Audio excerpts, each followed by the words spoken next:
Belinda, bonjour.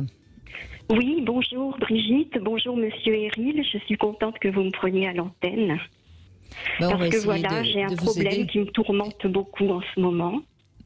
Voilà, depuis la ménopause, il y a quelques années, j'ai mis ma vie de femme entre parenthèses et je n'ai jamais été mariée, je précise. J'ai toujours été une éternelle adolescente et là, à la suite de cette ménopause, comme pas mal de femmes, je présume, j'ai de la sécheresse vaginale et je pense que d'avoir arrêté toute sexualité parce que j'ai eu un gros malheur dans ma vie, j'ai dû m'occuper de mes deux parents qui ont Alzheimer en étant fille unique à la maison et j'ai toujours ma mère et je me suis repliée sur moi-même et en plus avec le confinement ça n'a rien arrangé et là figurez-vous qu'il m'est tombé j'avais mis une croix sur les hommes, je vous le dis franchement, et là ça m'est tombé dessus, un simple baiser m'a enflammée et de là on a fait du slow sex, on a voilà tout ça, mais le problème que j'ai c'est que je n'arrive pas à m'ouvrir, j'étais impénétrable. Et je continue à avoir du mal à m'ouvrir. Alors je me demande s'il n'y a pas une part de psychisme aussi, parce que, bon, j'ai 63 ans, hein, je vous dis mon âge, je me demande s'il n'y a pas une part psychique, parce que... Vous êtes resté combien de temps sans avoir du tout de rapport sexuel? Oh là là, 8 ou 10 ans. 8 ou 10 ans, d'accord. Et sans masturbation, sans introduction d'objets? Sans masturbation, parce que j'ai fait de la dépression, j'ai fait 2 tentatives de suicide, j'ai eu beaucoup d'agressions. Et en fait, je n'étais pas du tout là-dedans, quoi. Je ne l'étais plus. Alors qu'avant, j'étais une personne très sexy, j'étais beaucoup, j'allais beaucoup danser, j'allais dans les boîtes de nuit, j'avais des amants. Et oui, mais vous avez eu malheureusement, voilà. Oui, vous avez eu des événements qui vous ont un peu... Oui, et puis comme je disais à votre interlocuteur qui m'a pris au téléphone, malheureusement, là quand cet homme que j'ai rencontré, malheureusement il est marié, ce qui n'arrange pas les choses pour se voir, donc je le vois une fois tous les 15 jours, mais j'ai possibilité de l'entrevoir un peu tous les jours. Alors c'est drôle parce que on dirait qu'il m'a réveillée, c'est comme le prince charmant qui réveille la princesse qui était endormie. En tout cas, ce qu'on entend, Belinda, c'est que vous avez envie que ça marche. J'ai envie de faire l'amour. Mais j'avais mis une croix dessus, cet homme m'a bouleversée. Alors on a fait du slow sex. Attendez, on va essayer de vous aider. Et déjà, je crois qu'il n'y a pas beaucoup de temps, alors je panique, je suis quelqu'un de très nerveux. Non, paniquez pas, il nous reste largement de quoi vous aider. Ce qui est important à comprendre, c'est que là, il y a quand même 8 à 10 ans d'abstinence. En plus, après la ménopause, hein.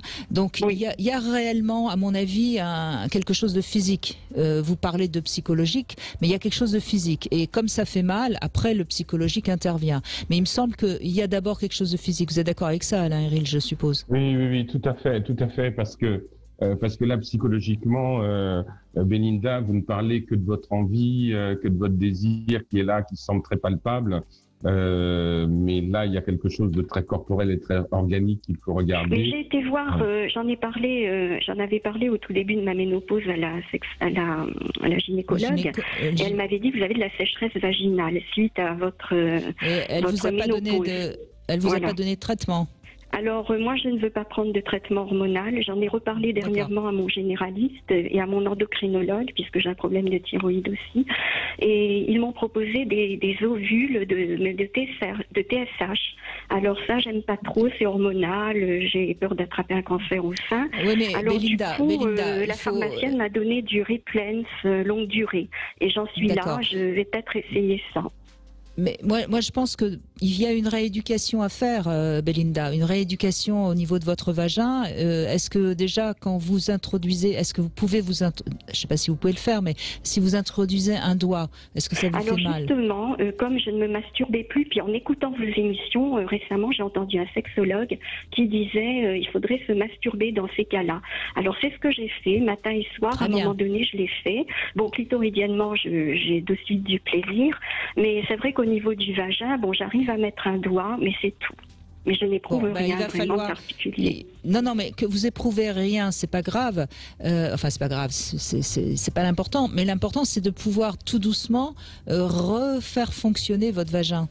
Bon, et déjà, voilà, il est là le problème. Le clitoris, il fonctionne, c'est très bien, mais il faut refaire fonctionner votre vagin. Et ça va être par des exercices manuels, voire avec... il existe des objets intimes qui sont faits pour ça. On commence par un tout petit et puis ensuite un petit peu plus gros, de manière à ce que votre vagin retrouve un peu d'élasticité. Moi, personnellement, je vous conseillerais franchement un traitement hormonal substitutif. Mais bon, après, c'est votre choix. Mais il y a des avantages. Est-ce que ça vaut le coup de ne pas le prendre parce que vous avez peur peut-être un jour d'avoir un cancer, mais en attendant vous n'avez pas la possibilité de faire l'amour. Parce que vous pensez que ça suffira pas avec un lubrifiant et d'essayer de m'ouvrir, parce qu'en fait je me contracte, mon partenaire me dit tu te contractes. C'est parce que oui, mais ça, la contraction, c'est parce que vous avez peur d'avoir mal et parce que vous avez mal aussi. Mais il faut rééduquer, il faut rouvrir et on a beau dire ce qu'on veut, l'apport hormonal va redonner de l'élasticité et de l'humidification à votre vagin. Après, c'est votre choix, hein, mais il est évident, Alain Héril, que l'apport du traitement serait bénéfique. Oui, l'apport du traitement serait bénéfique, d'autant plus que, Brigitte, vous avez parlé de traitement substitutif, donc on n'est pas dans quelque chose de trop invasif. Il y a plein de réponses au niveau phytothérapeutique. Voilà. Et puis vous avez 63 ans, donc j'entends que vous avez peur d'un cancer du sein, mais là, par rapport à votre organisation hormonale, le risque d'avoir un cancer hormonodépendant est vraiment très réduit aussi. Donc il faut que vous examiniez tout ça avec beaucoup de tranquillité.